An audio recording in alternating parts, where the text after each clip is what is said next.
Hi everybody, Brian here. I'm here with Natalie News. She's with Canine Companions, the leading provider of service dogs in the United States.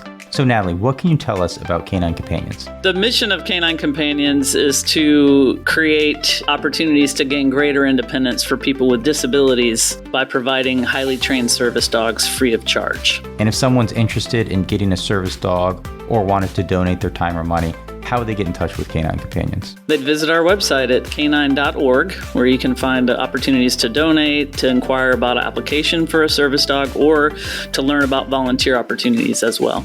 A worthy cause and a lovely organization. Thank you, Natalie. At certain times in the following episode, the guest felt more comfortable speaking in her native language of Ukrainian rather than English. During the recording, we used a translator, which of course had a delay in the back and forth between Ukrainian and English. It's been edited here for clarity and brevity.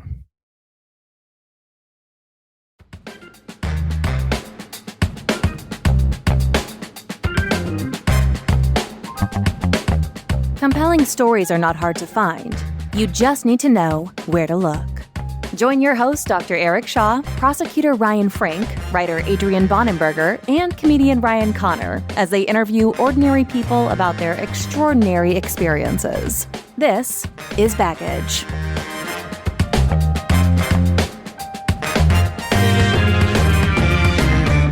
Hi everybody, Ryan Frank here, and I have with me Ryan and Eric, but no Adrian this time. He's on baby duty, which will make more sense in just a minute. So this month marks a pretty dark anniversary. 4 years ago, Russia invaded Ukraine for a second time, the first time being the annexation of Crimea. Since February 24th of 2022, the Ukrainian people have been engaged in a conflict which our guest knows all too well. But before we get into that, I want to mention to you that this episode is brought to you in collaboration with the Leleka Foundation. And with us is one of my favorite people on the planet. Her life experiences would be more than an episode all by itself, and maybe we'll do that one day. But she's an amazing journalist, amazing mother, and an all-around awesome human being. She's also my sister-in-law and Adrian's wife. But for today's purposes, she's here as the head of strategic communications for the Leleka Foundation. Iryna Solomko, welcome to the podcast, and thank you, Ira, for putting this together. Thank you so much. Can you tell us a little bit about what the Leleka Foundation is and what does it do? Absolutely. So, you mentioned that was the second invasion of Ukraine, and Leleka actually started helping Ukrainian field medics or frontline medics since 2014. So we actually have this experience with providing technical medical supplies for the frontline medics since that time. I'm really happy that you mentioned this because unfortunately still people believe that the war began on February 2022. But for Ukrainians, so the reality is that we have been living in this type of condition more than 10 years now. And the history of Leleka Foundation is mostly about how people here in the United States, Ukrainians who, under the different circumstances, they left Ukraine looking for getting some job, or being here as a students. And then when this invasion began, so they organized themselves as a volunteers and understood that they need to help their motherland. From my perspective, it's very easy for me to explain what Leleka is doing, because we mostly one issue organization. We are only helping with tactical medicine. And why it's important, because we still numerous requests from field medics, from Ukrainian field medics for the supplies. So unfortunately, no matter how a lot of assistance Ukrainian already got from different countries, from the United States of America, from EU, but still this medical supplies, they're disposable, they always lack of them on the field. So this is why Leleka is doing this mission for 11 years. In February 2022, this full-scale invasion began. So for the Leleka, it was a big challenge how to reshape all these routes, how to multiply the experience, how to provide more and more help. We need more support.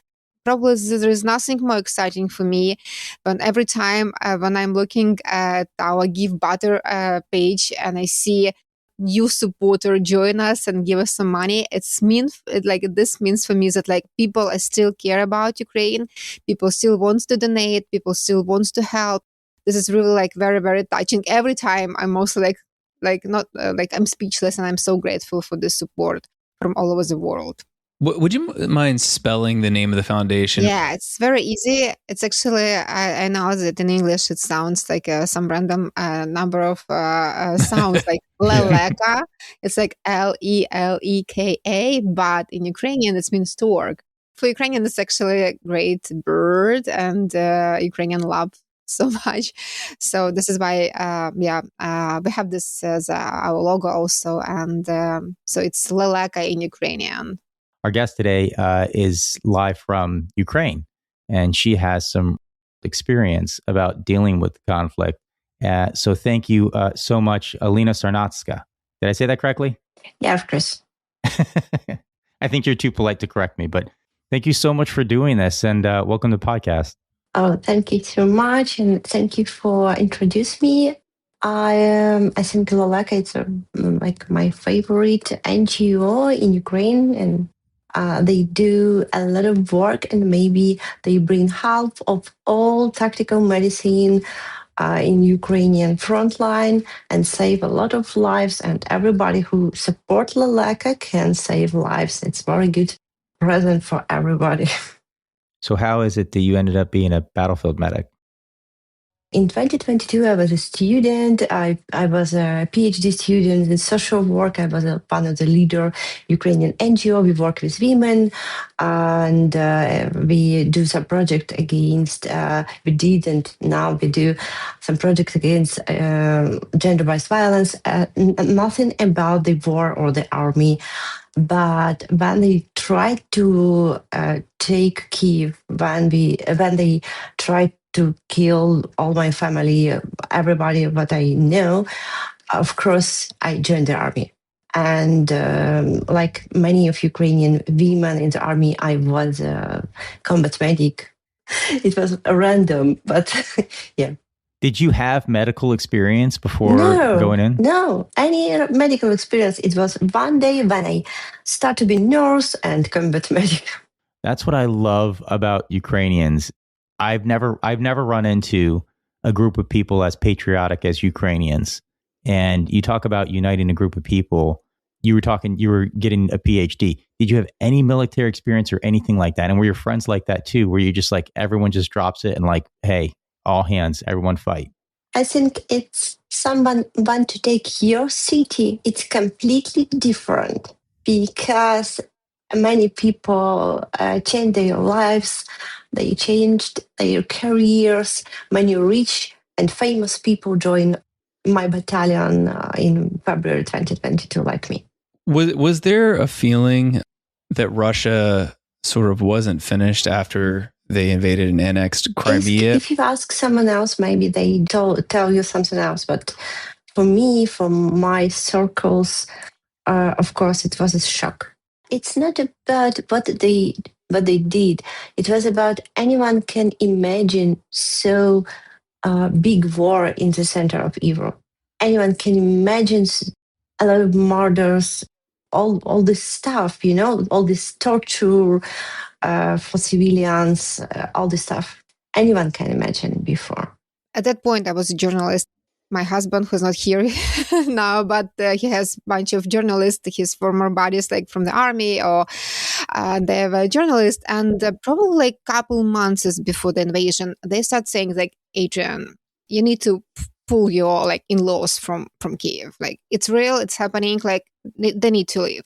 And I remember this first conversation with my parents when we called them and say like, this is Adrian is sitting here, like I'm translating to you what he's telling to me. So please, it's serious. You need to leave. You need to leave Kyiv because you are senior people. You like nobody will help you. Yeah, we're far, and if you want to save yourself, like. But my dad, he was so like stubborn, like man, and he said, "No, I don't believe this. It never happened. It's impossible." No, I said like, okay, if you don't believe, you will just come here, and then if nothing will happen, you will come back to Ukraine. But he he refused to leave. And I think and I definitely remember one more conversation that I had with gorgeous this famous American former also guy who was in charge of American troops in EU. So I remember this conversation with him also, and he said no way Putin will invade Ukraine. Yes, probably it can be some intense fighting on the east, but no way he will invade Ukraine. How you can be so sure and your forecast was so false. So this is why I think a lot of people in Ukraine, as Alina, actually, of course, for us it was difficult to believe that something like this can happen. For example, my mom, so I'm 50% Russian. So my mom, she was born in Russia. Of course, she had been living in Ukraine for over 50 years. And I remember her feeling when she said, after all this situation, she's Ira, I'm ashamed to be Russian. And she has relatives in Russia. And for her, all this, it was such a horrible, tragedy, for all these people who have this connection. And for them, of course, to imagine that their brothers, how they called us, will come and, as Alina mentioned, will murder, rape people, I don't know, all this, create this massacre, what we saw in Bucha. It's just blowing my mind still. Yeah, we're 4 years in this nightmare, but it's still, when I'm thinking about this, it's so unbelievable. So this is why I think some people in Ukraine like to blame politicians that Zelensky didn't prepare people. I think majority of people cannot believe that this can happen. It was such a huge wave of mobilization of Ukrainians that because I think people were outraged also because how it's possible that Russia invade Ukraine. I put out questions for, hey, we're going to have a Ukrainian battlefield medic on the podcast. What questions would the general public want? And I got it a couple times. What's a good charity that can be trusted? Because I think a lot of Americans and probably people outside of America are hesitant or very cynical of charities that are out to make a buck. And who can you trust? Obviously, I trust your Ira, and I reached out to Adrian as well. What kind of charity should we be, talking to? And Leleka is definitely at the top of the list as someone that can be trusted. And you know that the money you donate to Leleka is going to go to make those aid packs. Let me ask you: is it aid packs for the medics, or is it aid packs for soldiers in general? For the long time, we did it for soldiers, and for medics. But I think for the last 2 years at least, so we're not doing this at all. We're working directly with medics, and our main most product it's tactical medical backpacks, because they're they're medics are missing them so badly on the front line. They are destroying. Alina can actually step in here. I can add why the tactical medical backpacks are so important. But what I heard from medics with whom we're working, it's a big demand for them, because they can be easily to be destroyed during the I don't know, shelling or whatever. So this is why they're really also disposable, and the need for them for this backpacks is super high. Yes, former Ukrainian combat medic, I can add, you can trust Leleka Foundation. I had a lot super professional aid from them, because it's very important to have something to save lives, because you can do it without these aids. And in 2022 and after, I've got a lot of supplies from them. And after, I try to help Leleka collect donation, because I know how important is it. Alina, can you tell us kind of about the transition from PhD student to soldier? What did that look like? Well, I think my English is so poor for this. It was a miracle. Tomorrow I was development manager of organization and work with GBV, gender-based violence against women. All my life I do something like it. And today I'm a nurse. They give me 100 soldiers and they say, only you can be nurse. Go. I learned some protocols. I read a lot from the internet. I asked, I found one real doctor. She was gynecologist. And she helped me online. She consulted me online by Messenger, by Facebook. It was Hold on. insane. You said a gynecologist is the doctor that was giving you advice? It was Ukrainian doctor, and she was with me 24 hours. She answered my calls, and she told me what I should do. Because 100 people, it's not only combat injuries, it can be high temperature, everything, Can I ask a question for both of you? Like, do you think the media has been covering things like accurately and thoroughly? Are there things that we should know that we don't know in the West? I think it's a lot. And for now, it's not a new topic, of course. And I can understand everyone try to find something new and talk about, I don't know, Israel and Palestine because it's maybe more news.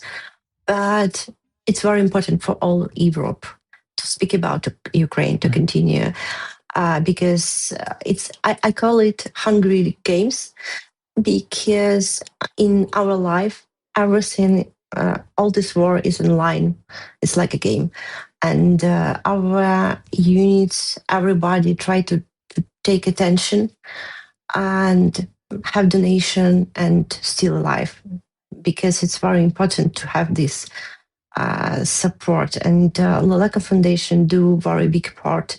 I don't think like Americans even need to know all details. Yeah. Mm-hmm. So, okay, this is a war. It's like, what else you can add to this? Mm-hmm. Like, it's like one of the biggest war, probably like now, I think like numbers now, like overshadow even like Second World War. So if we're talking about something destruction, like, and of course, because you can't compare the weapons that was at that time and the weapons that we have now. So this is why I think the most important for us is to be in the news. Yeah, and of course, because I understand with this now with changing of political leadership in the United States of America, so many there's so much information, especially at the beginning. It was about number of people who was killed. I would not call this misinformation. I hope it was just like misleading, like, or whatever, or like wishful thinking or something else, like, or for example, that we're close to the peace agreement or whatever. Of course, for us, for Leleka, all this conversation, it's mostly like creating this like false impression that, okay, so we don't need to help Ukraine any longer. They're very close to the peace agreement. Why do we need to help medics? But this is not true. And of course, I think like a lot of people, and even here, like in Ukraine, had a lot of expectation when Trump became a president that he will be able to resolve, because everybody is tired. So this is like a bottom line. Everybody in Ukraine tired. Nobody wants to live like in cold, like you can imagine like what the situation now in Kyiv. Yeah, in Kyiv, when people in some apartments, like actually just recently, 80-year-old woman who survived Holocaust, but she died in her apartment. She was freezed to death in her apartment because in her apartment was only 3 degrees. So this is the reality now in Ukraine, and of course we don't want to live in this reality. People want to have flourishing life, and I'm as Ukrainian, I always I'm so proud of this, that every time when I'm coming to Kyiv and I see how amazing and innovative and creative Ukrainian people are, and even like during war, like all this, I don't know, all these innovations, like you can see this, like, and I can imagine how cool Ukrainian would be if we didn't have this war, and it's really upsetting, honestly. But I think that coming back to your question, the most important for us is to be on the news. No matter what, we need to be there. And because as Alina said, if we are on the news, people still understand that we need help. Maybe I want you to understand, Putin don't want to take some territory. He wants takes Uzhhorod, western city of Ukraine, and after go to the Poland and reunite Soviet Union at all. And it's very important because a lot of people believe he wants some part or something. No, it's not true. It's sad, but true. He wants everything. So Ukrainians, well, I don't know if you're going to speak for all of Ukraine, but you believe that it's not going to stop with Ukraine. that if Ukraine is successfully captured by Russia, that's just one domino that was going to fall. Of course. That just tells Putin that he can get away with it. Yeah. Now, it's not only about our beliefs, it's about facts and what Putin is saying. Like, yeah, and you can talk with people from Baltic states. They're actually horrified by this perspective because they're tiny countries and they don't have enough military. And we know that NATO probably won't step up. Yeah, and this is all real threats for them. And this is why they're taking this super serious. And this is why they are one of the biggest allies of Ukraine. They're tiny countries, but they gave so much assistance, like from the military perspective, training perspective, from money perspective. So this is real. And I think, like, this is one of the things I also like, sorry for bringing like the US again here. People like for the long time, security wasn't like a priority. It wasn't any value for people because people relax and they, oh yeah, it's not so important. And people here in the United States of America still don't understand. So the number one priority now and the biggest challenge is security. Security, like home in internal for the United States and external for the United States. So this is why.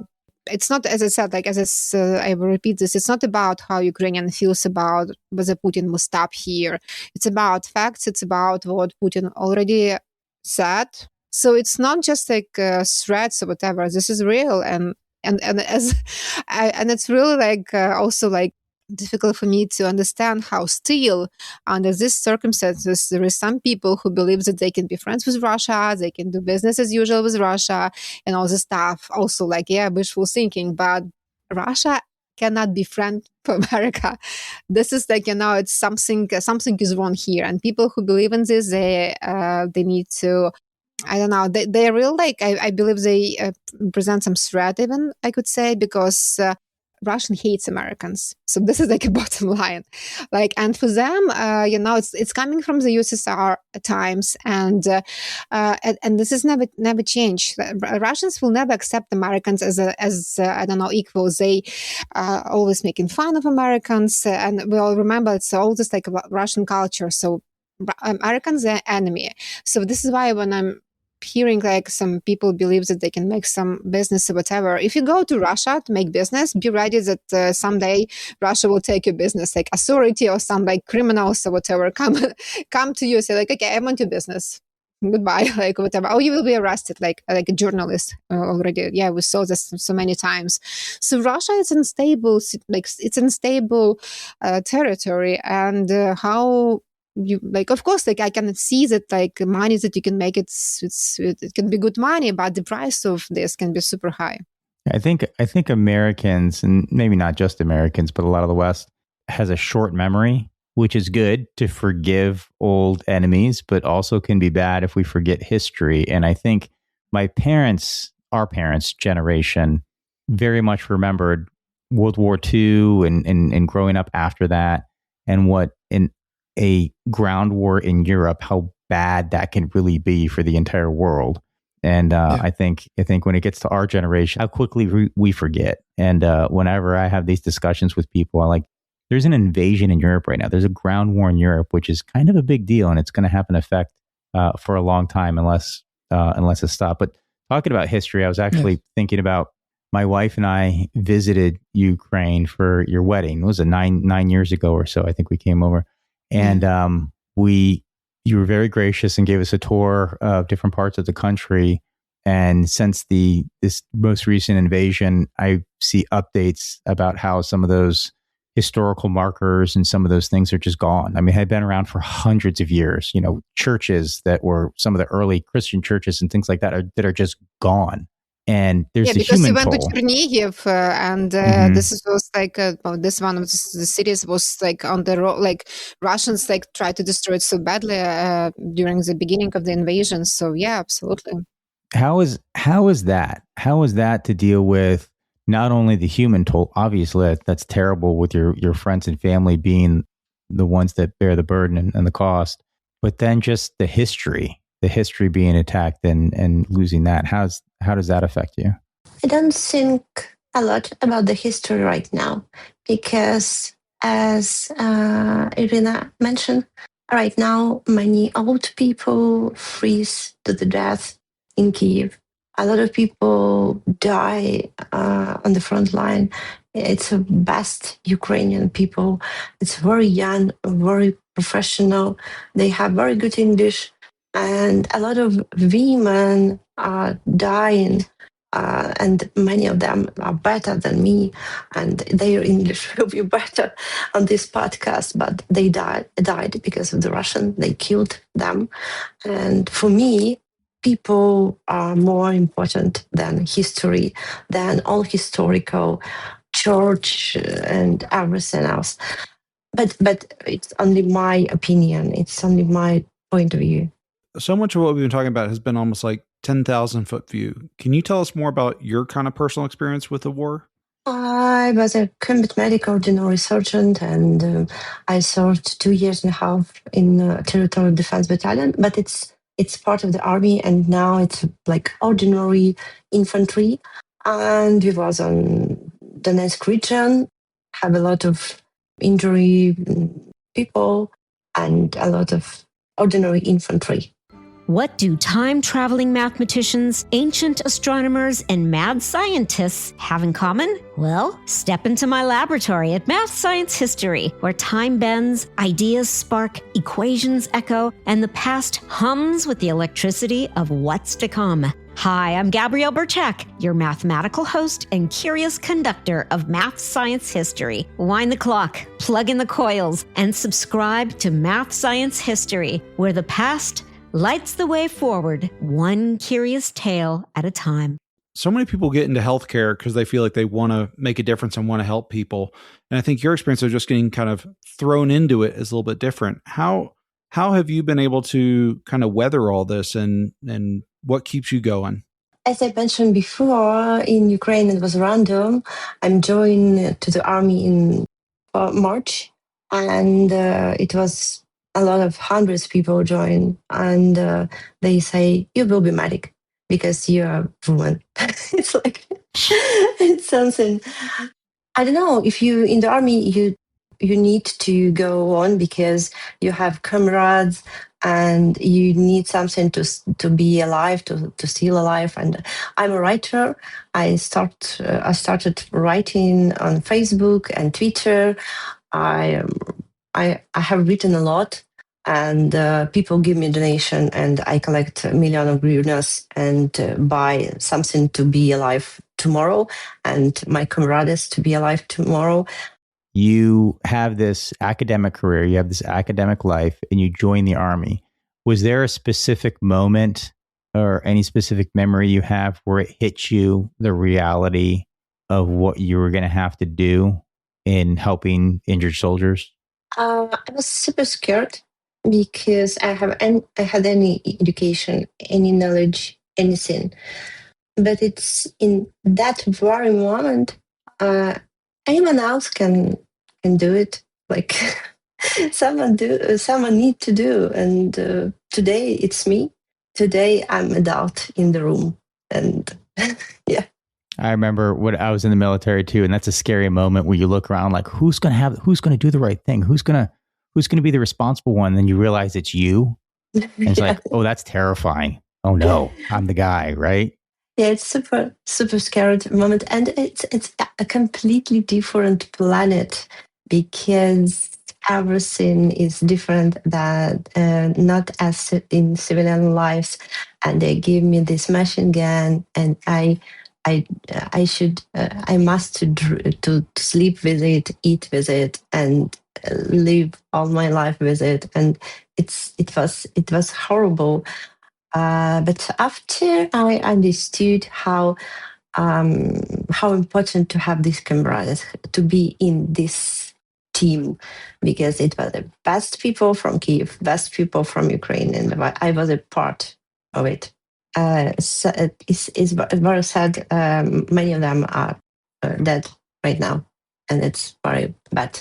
When you were a battlefield medic, how often would you have to use your training? How often would you have to medically treat somebody?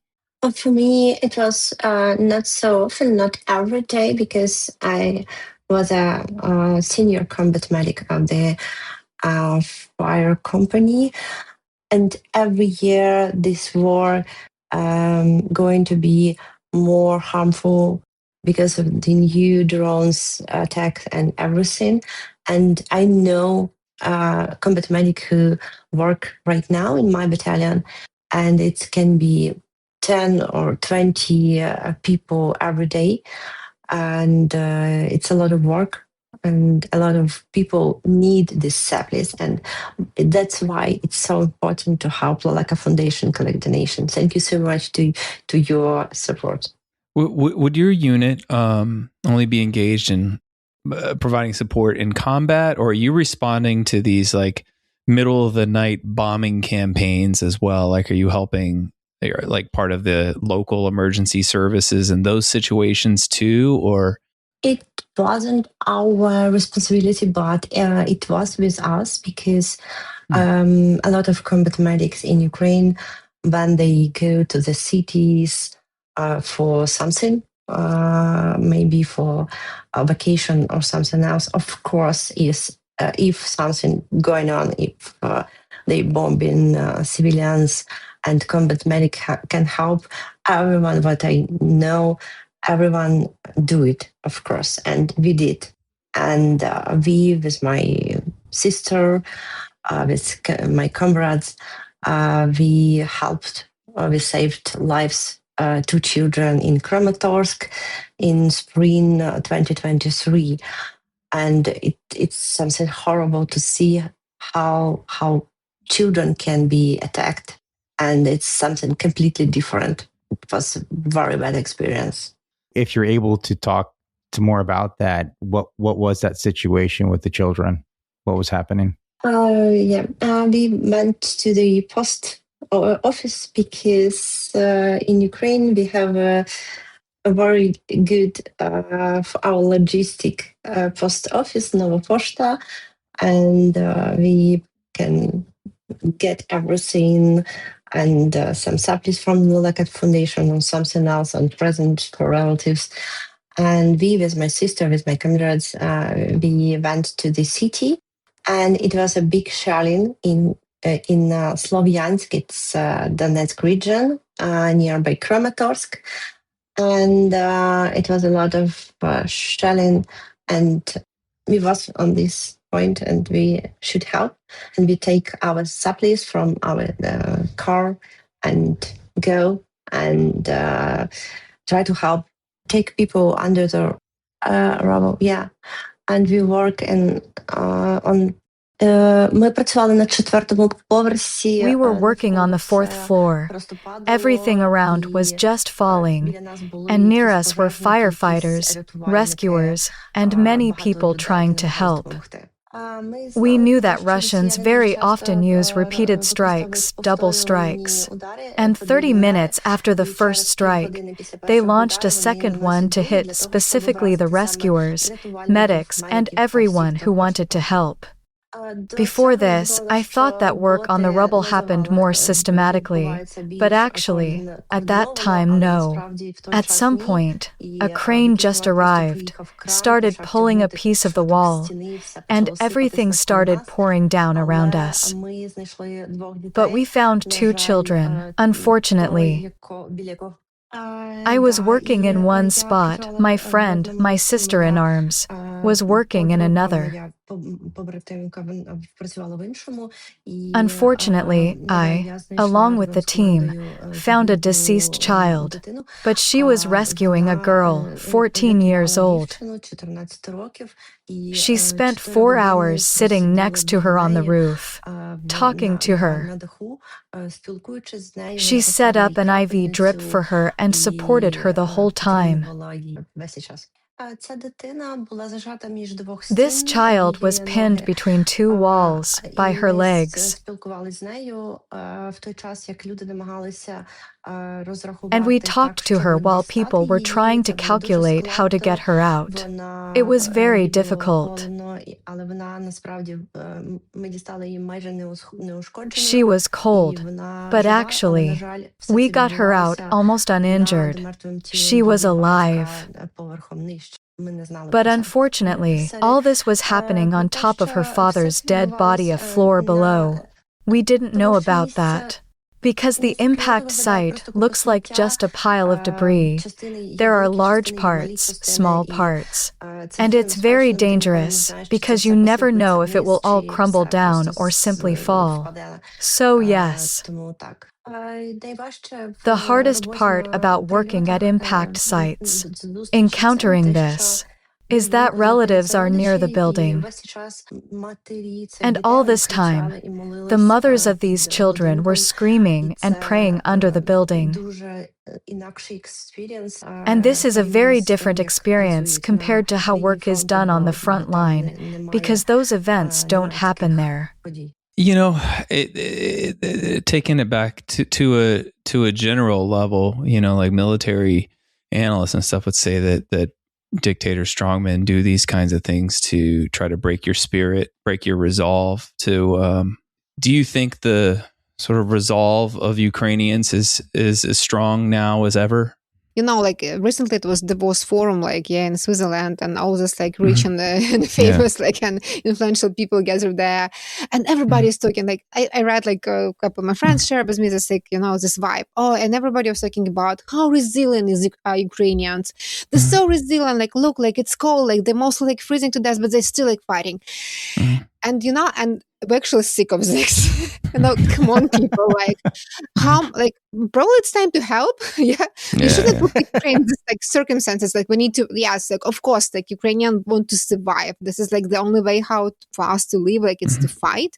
But probably it's time to war. Like, step in, like, and try to actually save this. Help us to stand against Putin. Because, like, yes, Ukrainians are strong, like, and everything, but it's not fair. I'm sorry for these emotions, but like. No, yeah, exactly. I think what you're saying, if I hear you saying it right, I've never thought of it this way, is that Ukrainians have are held in high esteem for being very resilient and fighting like no one else in Europe. But that might be giving other people a pass. Like, that doesn't mean don't help. Right. That means step in, and everybody else should chip in too. But it's true. It's very hard negotiation if someone wants to kill you, and you try to find a way to negotiate. Of course, it's impossible, and we are fighting because we want to be alive, and it's only one option for us, because we understood in 2022. If you remember the case about Bucha, we understood they want to kill us.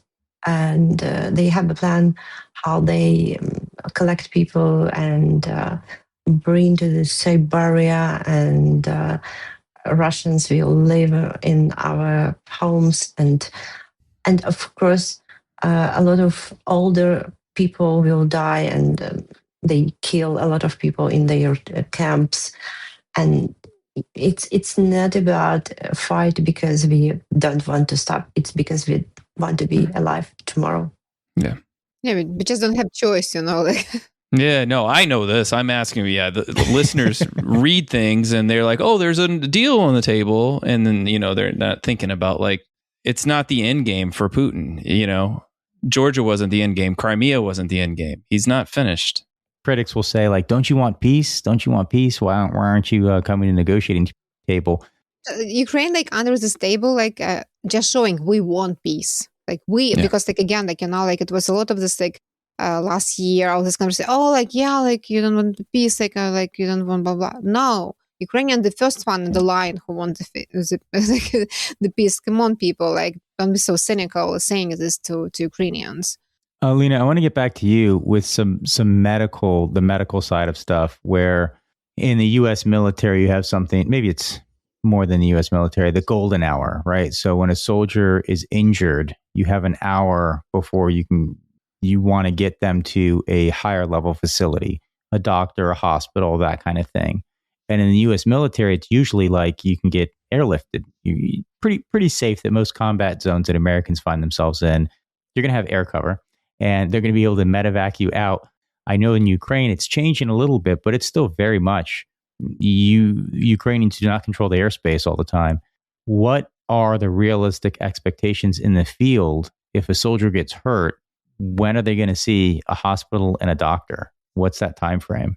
Everything completely changed because of the drones, and maybe I know American Army start to prepare to new war because anyone can fly nearby the front line because of the drones. 2 years ago, it can be half of the day. And now it can be week. It can be 3 days. It can be a lot of time because for now, only a robotic system can help this person because of the drones. Because kill zone right now it's 40 kilometer from 0 point, and anyone can go and take this person like it was before, like it was in 2022. Yeah, I don't think I understand that. Yeah. So like, I really want to add it because like one of the things that we try to develop in Leleka now is this exchange study case program, because we believe that like Ukrainian field medics, they have like such a tremendous experience that they need to share this experience with the US medics. And this is the idea. And we had like this pilot project with Augusta University, like for this, like, and it's actually this experience, it's relevant not only for military medics, but also for the first responders, for example. Yeah, because all this, like the new technology now, the Ukraine now is mostly like the battlefield for this new old technology. The idea is that the combat medic or field medic, we called it, or frontline medic, they had this like over an hour, mostly like interaction with students, telling them their cases like of also evacuation. And Alina mentioned like a week, and you, Ryan, make such a like expression. I can tell you that like they tell me that it was the longest evacuation. The person was on the position and he was waiting for the evacuation. Just guess how long. I just want to hear like you're guessing like for how long the person was waiting for the evacuation for the position. I would think a couple hours would be agonizing. 56 days. He was wounded. Nobody was able to get there because, as Alina mentioned, because of the drones and everything. So this is why, like, this is a big problem, and this is why I think this project is so important also, because, like, and I think like we finally start like brewing this myth about the golden hour, because there is no any more golden hour, and it's like days and weeks when people are waiting for this. And as Alina mentioned, and for example, like with Leleka, so we like for a long time we provide also like this case evacs for the field medics, and at some point we just stopped bringing them without this anti-drone systems, because if you don't have any of this like anti-drone system, like one of this like very cool like Toyota cars that we provide to medics, it was destroyed like in a week.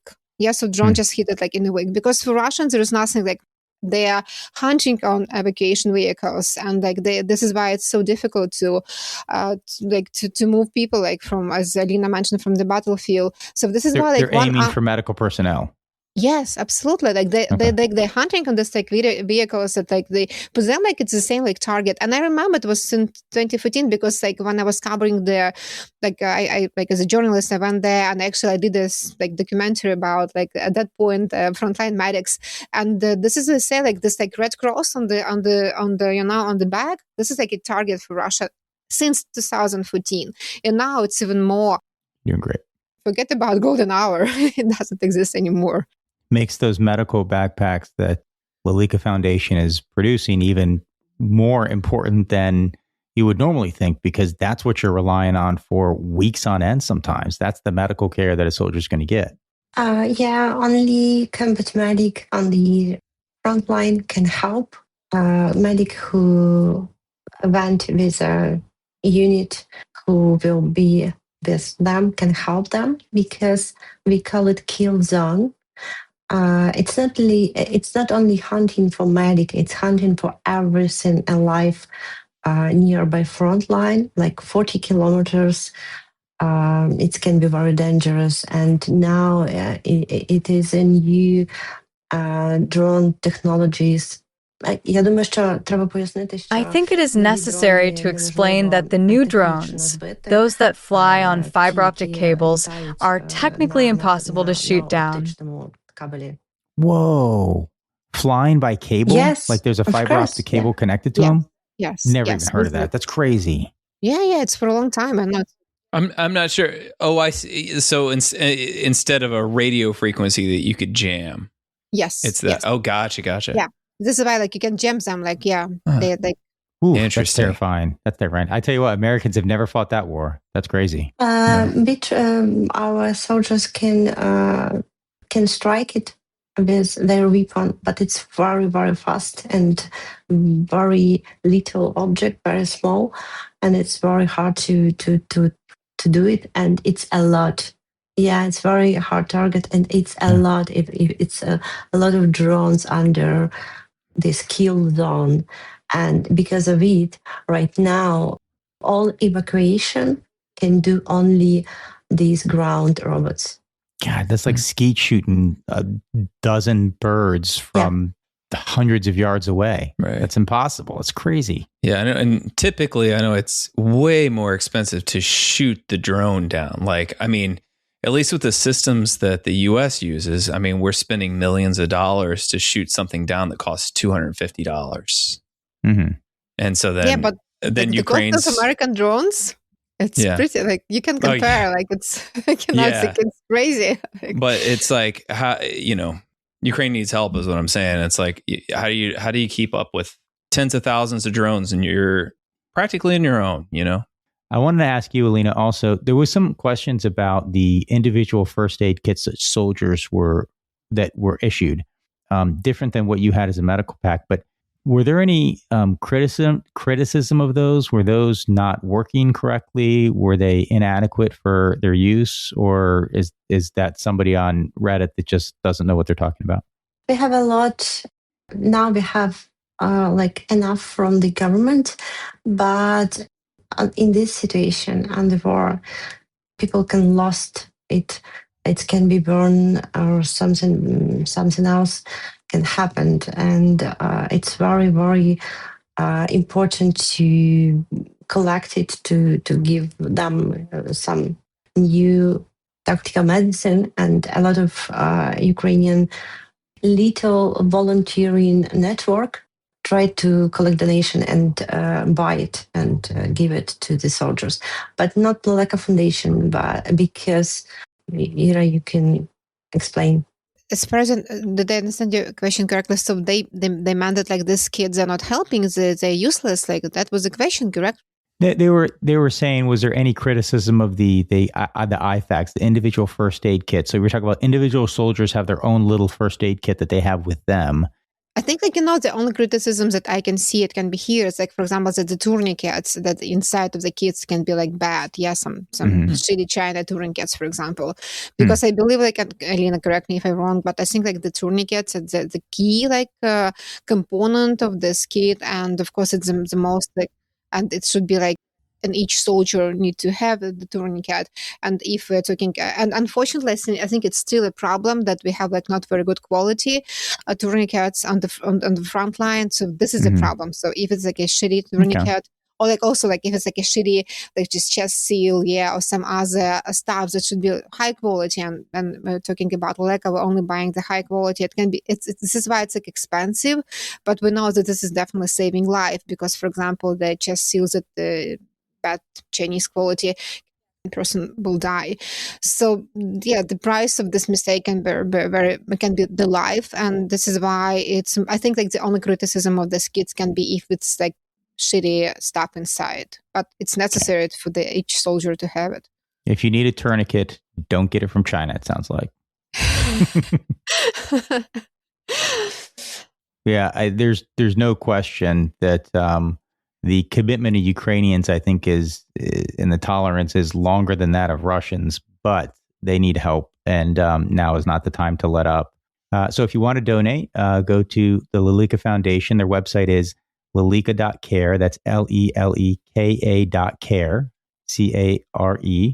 Can I add something about Alina? Because we actually didn't mention. I think it's really inspiring me. Like, and really, so Alina, she said that she's a writer, and she's writing, like, plays. And one of her play was like, there's, like, and I think, like, it's also, like, it's about, like, amazing, like, Ukrainians, because Ukrainian veterans create this theater of veterans, and her play was performed there. And I really hope that one day we will bring her play to the United States to show this, like, amazing stuff, because it's actually it's a play about female, like, frontline medic and about her past. So Yes, absolutely. If that play ends up coming to America, I would definitely go to see that. Anybody that wants to follow Alina, that's Alina Sarnatska at Instagram is ALINA.SARNATSKA. Is there anything else that you want to add before we sign off? I want to say you can save lives. It's very important, and maybe it will be a better thing what you can do in your life. And it's very, very easy. You can donate to Leleka Foundation, and they will buy very good professional equipment and send to the front line. And combat medic like me, some ordinary person from Ukraine, can save a lot of lives with this service. Thank you, Alina, so much for joining us. And Ira, thank you so much for putting this together. It's been incredible. Appreciate it. thank you for your support, Leleka, and all the attention. We really appreciate it also. Thank you. Excellent. Thank you so much. I think that's going to do it for this episode. Ryan, is there anything that you want to plug? Just saw your show recently. It was amazing. So do you have any more tour dates coming up? No, and I'm glad I don't have to promote comedy dates at the end of this episode. I do have a novel that's a satire about fascism called The Party, and you can read that. Anybody that listens to this podcast know I don't like to give you credit, and it is very good. Thank you so much. Yes, anybody that fans of the podcast, please become a member at thebaggagepodcast.com/support or on Apple Podcasts. You can sign up that way. Rate, review, say you like us, hate us, just say something. And I think that's going to do it for this episode. See you guys next time.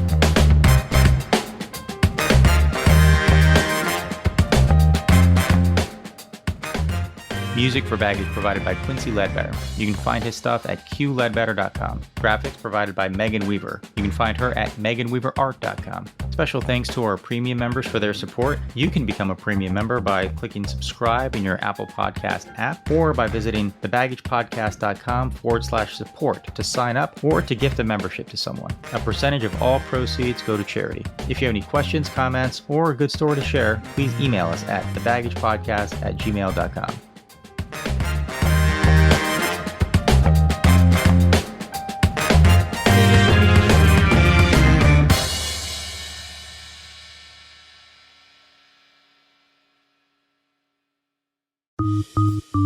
Hey listeners, quick question. Do you know what extraterrestrial radio signals and a mushroom from Texas have in common? Or what a number station is and why it's so haunting and creepy? If you're intrigued by those questions, Midnight Facts for Insomniacs has the answers. Join us, Duncan and Shane, hosts, comedians, and best friends on hilarious deep dives into obscure facts from science, history, and pop culture. So whether you're nocturnal or just a fan of laughing and learning, we'll keep you entertained. Find Midnight Facts for Insomniacs wherever you're listening to this show.